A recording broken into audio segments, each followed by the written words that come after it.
Tell me about the sex trafficking investigation. Never again. Having done the buying children investigation, it struck me that me and Tony the cameraman, we could have been paedophiles.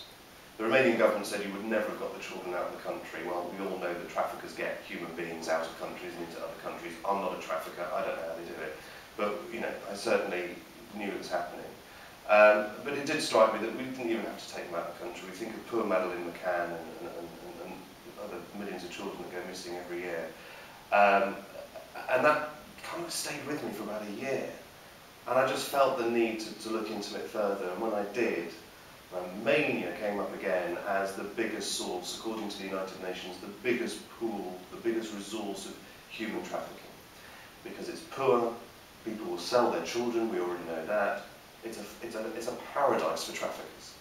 So I went to Romania and again had to set up a bogus brothel and a website, had to grow a beard, and went to Romania posing as a brothel owner.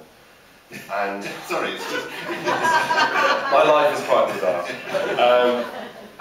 But I also had to, before I did that, I had to do research, a bit like actors do research. So I went into British brothels, pretending to be interested in a girl, and making my excuses and leave. We all love that saying in the business, because I needed to know how much girls cost, what services are offered, how brothels work. I mean, I really have never been in a brothel before, so I had to go in and find out and do a lot of research. So when I was meeting these real traffickers, I didn't come across as someone that they should be suspicious of, or as a police officer, or even a journalist, because these guys are armed, and they don't muck about. And I was offered Monica, who was 14.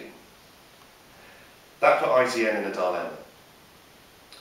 Do we let the police know who are involved, who are corrupt, and never see that girl again and never know where she is? Or do I buy her, take her to safety to a charity safe house, and then be accused, which I was, of getting too involved, overstepping the mark of impartial journalism, and being responsible for a human being? ITN decided that, damned if you do, damned if you don't, so we purchased one.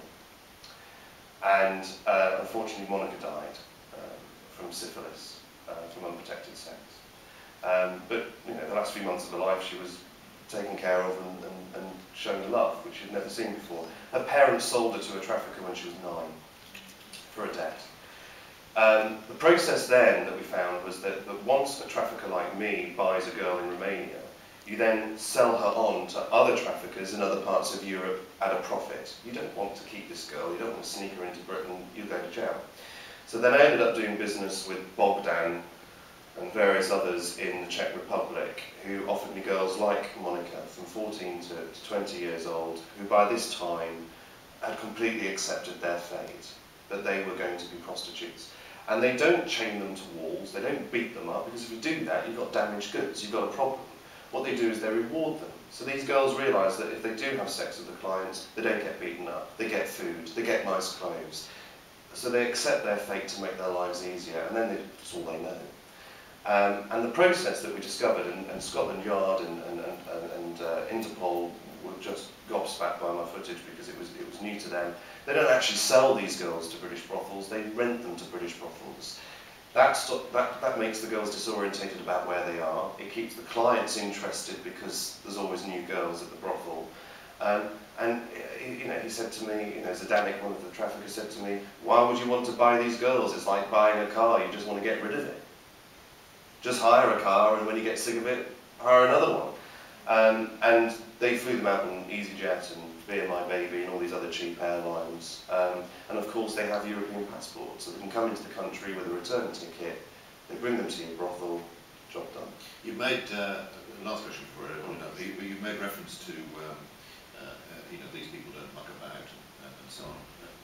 How dangerous is all this from your point of view and your cameraman's point of view? After the investigation into sex slavery was broadcast, I lived in a wonderful safe house in Holborn with crack addicts, prostitutes and other informants for 6 months, which was a real stress on my wife, who is now my ex-wife, hardly surprising, and my dog Walter. We all had to live there. My cottage has CCTV, I have a phone number that I have to ring in an emergency that's specific to me so they know I'm in trouble. and I never stopped watching them back. And it's all in the book, as to the public response and appearing in the European Parliament and all sorts of the consequences that have flown from Chris's investigation.